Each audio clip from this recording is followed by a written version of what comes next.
This evening, News First brings further revelations into an increasingly complex story surrounding the Information Communication Technology Agency and the proposed national payment platform. A national payment platform is a system where online transactions can be carried out using electronic payment methods such as credit cards. The system will connect state institutions, banks, other financial institutions and the general public into one network. With this system, payments and settlements can be carried out online easily. News First reported on the manner in which the CEO of ICTA, Lanka, has intervened in this process of creating a national payment platform. We raised issues about the data security and the role of the central bank in the proposed NPP. The Information Communication Technology Agency, or ICTA, is monitored by an interministerial committee. The interministerial committee includes Minister of Telecommunication and Digital Infrastructure, Minister of Finance, Minister of Education, Minister of Justice, Minister of Law and Order, Minister of Investment Promotion, Minister of Policy Planning and the State Minister of Defence. The Secretary to the Ministry of Defence, the Secretary to the Ministry of Public Administration, the Secretary to the Ministry of Telecommunication and Digital Infrastructure, as well as the Chairperson and the Managing Director of the ICTA are also included in this interministerial committee. A letter seeking approval regarding the development of a national payment platform had been produced by the ICTA to this interministerial committee on the 16th of October 2015.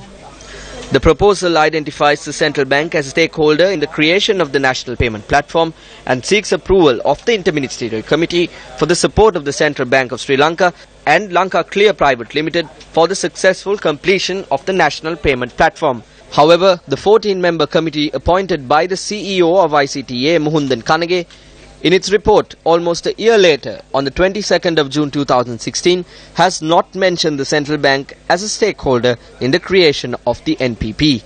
The report says ICTA shall take responsibility in facilitating the implementation of a long-term governing council for the running and evolution of the NPP. The Governor of the Central Bank, upon receiving this review committee report, has highlighted this matter in the letter he sent to the Finance Minister at the time on the 8th of July 2016. The Governor says that the Central Bank has no regulatory role over this proposed national payment platform. Dr. Kumaraswamy adds that the Central Bank is not even a stakeholder in the NPP, according to the review committee report that has been submitted.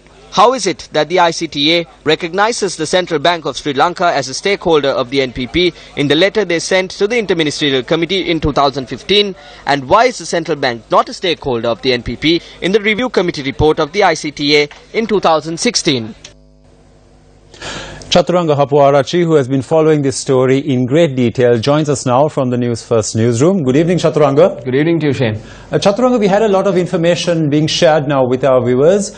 Could you please touch on the key factors of what was shared with us now? Yes, Shane. Putting it in very simple terms, what has happened is there's a contradiction between the statements provided by the ICTA at the outset of this project to create a national payment platform back in 2015, and when it came to the creation of the national payment platform, proposals provided by the ICTA in 2016. We do not know as to who has been misled at the moment, because the ICTA has told the Interministerial Committee that the Central Bank of Sri Lanka is a stakeholder back in 2015, and they have completely omitted the recognition of Central Bank as a stakeholder in the proposals that they have made in 2016. That's the simplest form of this story, Shane. Chaturanga, now where does this exactly leave the Central Bank of Sri Lanka? As we have been mentioning, Shane, the Central Bank of Sri Lanka has to be the supervisory and the regulatory authority when creating a national payment platform. This is mentioned in the law of the country, the Monetary Law and the National Payments and Settlement Systems Act number 28 of 2005. The Central Bank has raised its concerns about it not being the regulatory and supervisory role of this national payment platform. And at the moment, we do not know whether the central bank is involved in the national payment platform altogether, because the governor says that the central bank has been omitted from the national payment platform.